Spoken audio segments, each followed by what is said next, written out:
안녕하세요. 36MC 비만클리닉 신촌점 원장 김정은입니다. 전 세계는 지금 비만과 전쟁 중입니다.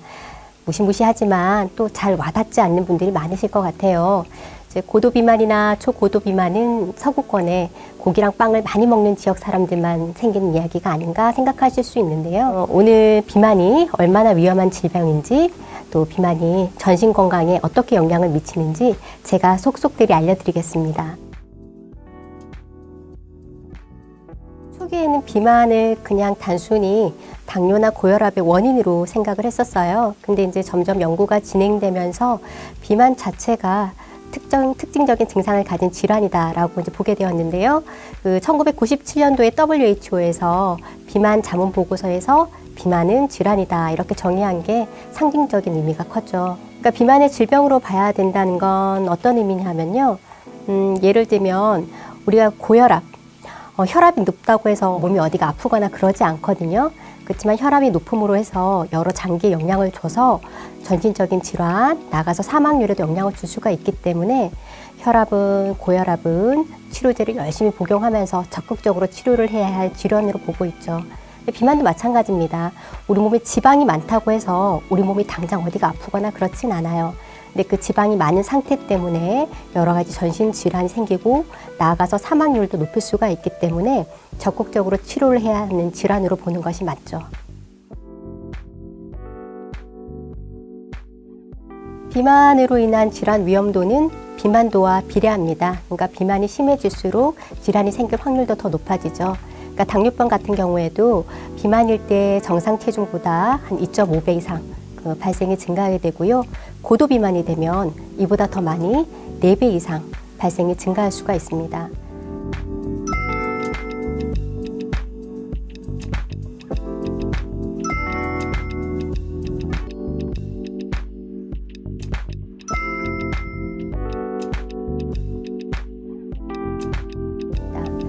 당뇨나 고혈압 아니면 고지혈증 같은 이런 만성질환도 비만에 의해서 생길 수가 있지만요.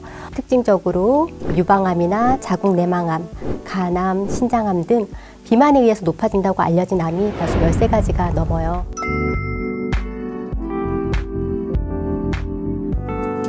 그리고 또 비만은 정신건강에도 영향을 줍니다. 실제로 비만한 사람일수록 우울증과 같은 정서장애가 훨씬 더 잘 생긴다고 알려져 있어요. 지방세포가 단순히 지방을 저장하는 역할만 하는 그런 세포가 아니라 다양한 물질을 분비하는 일종의 내분비 기관이기 때문입니다. 그러니까 지방세포에서 분비하는 물질들이 우리 몸 전신에 영향을 줄 수가 있는데요. 그 물질들을 분비하는 지방세포가 많아진 비만은 당연히 전신에 대한 영향도 커질 수가 있죠. 대부분의 그 작용은 부정적인 방향으로 나타날 수가 있고요. 살이 찌면서 자존감을 잃는 사람들이 많아요. 특히 여성은 남성에 비해서 외모에 대해서 더 민감해서 비만에 의한 스트레스를 더 많이 받을 수밖에 없습니다.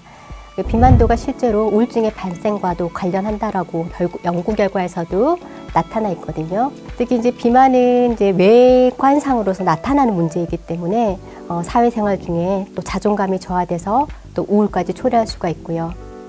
근데 실제로 체질량 지수 자체보다는 그들이 자신의 신체에 대해서 어떻게 인식하고 있는지 그 신체상 이 정서에 더 부정적인 영향을 준다고 밝혀지기도 했는데요. 그런 면에서 비만에 대해서 부정적 인식을 개선할 수 있는 사회적인 노력도 중요하다고 하겠습니다. 우리나라는 그 세계보건기구 아시아 태평양 지역에서 수치를 기준으로 비만을 정하고 있는데요. 비만을 진단할 수 있는 방법이 여러 가지가 있겠습니다만 가장 쉬운 방법으로 체질량 지수라고 하는 BMI에 따라서 비만을 기준을 나누기도 합니다. 이 체질량 지수라는 것은 자신의 그 체중을 키의 제곱으로 나눈 수치인데요. 이 체질량 지수가 25 이상인 경우는 우리나라에서 비만으로 규정하고 있습니다. 근데 이 체질량 지수 25를 비만의 기준으로 삼은 근거는 무엇이냐 하면요. 우리나라 사람에서 이 체질량 지수가 25를 넘어서면서부터 당뇨, 고혈압과 관련한 비만 질환이 한 1.5배 이상 갑자기 증가하더라는 거죠. 결국 비만의 진단은 단순히 체중의 많고 적음에 의한 게 아니라 그것과 관련해서 얼마나 질환이 잘 생길 수 있냐에 근거해서 기준을 정하게 됩니다. 네, 복부 비만입니다. 특히 복부 비만이 질환의 원인이 되기 때문에 위험합니다. 그러니까 극단적으로 비만도 아까 말씀드린 체질량 지수에서 비만도가 과체중 정도라고 하더라도 복부 비만이 동반되어 있으면은 당뇨나 고혈압 같은 위험도가 증가하는 것으로 알려져 있거든요. 이 복부 비만은 쉽게 허리 둘레로 진단할 수가 있습니다. 남성의 경우에는 허리 둘레가 90cm 이상, 여성의 경우에는 85cm 이상일 때 복부 비만이라고 보고 있습니다. 이 복부 비만이라는 건 특히 내장 지방이 많이 증가한 상태를 얘기를 하는 건데요. 여성보다는 남성이 또 여성에서도 폐경 전보다는 폐경 후에 내장 지방이 많이 증가하게 됩니다. 어느 연령대에서나 비만은 생길 수가 있기 때문에 주의를 해야 되는데요. 특히 소아청소년기 비만에 대해서는 적극적인 예방이 중요합니다. 왜냐하면 소아청소년기 비만은 성인 비만으로 이어지기가 쉽고 또 동반질환이 더 많이 생겨지는 것으로 알려져 있거든요. 또 사람은 나이가 들면서 호르몬의 변화 때문에 자연스럽게 체중, 체지방이 증가할 수밖에 없어요. 특히 여성의 경우에는 폐경 전후로 호르몬의 체계가 완전히 달라지기 때문에 폐경 이후 또 호르몬 체계가 완전히 달라지는 시기가 또 있죠. 임신을 거치면서 비만해지기 쉽기 때문에 이런 시기엔 특히 더 주의가 필요합니다. 소아기처럼 성장기에 비만해지는 경우에는 지방세포의 크기만 커지는 게 아니라 지방세포의 수도 증가하기 때문에 훨씬 더 고도 비만이 되기도 쉽고 또 체중을 감량하기가 더 어려울 수 있습니다.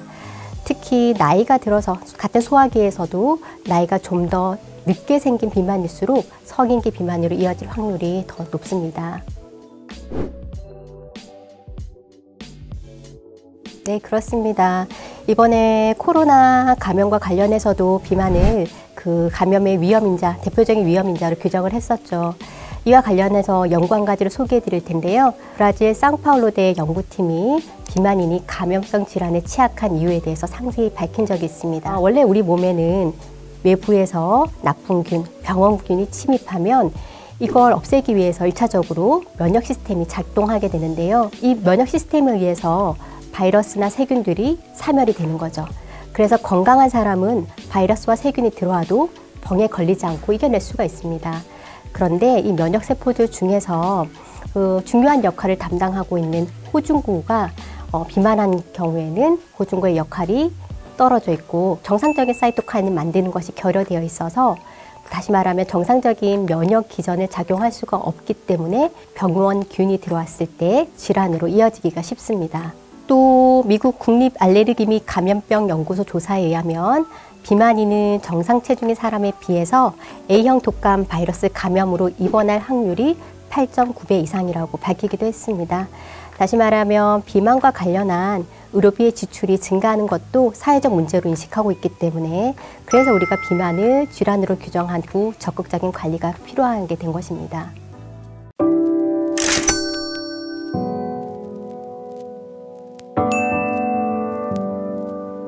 (59.3%) 35.7%. 남성은 90cm, 여성은 85cm 이상. 남성 25% 이상, 여성 35% 이상. 19만 8,983건.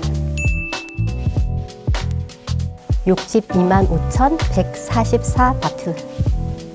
여러분, 비만을 좌우하는 3대 호르몬이 무엇인지 아세요? 바로 렙틴, 세로토닌, 그렐린입니다. 첫 번째로 식욕 억제 호르몬의 대표인 렙틴은 수면이 부족해지면 그 양이 부족해지기 쉬워요.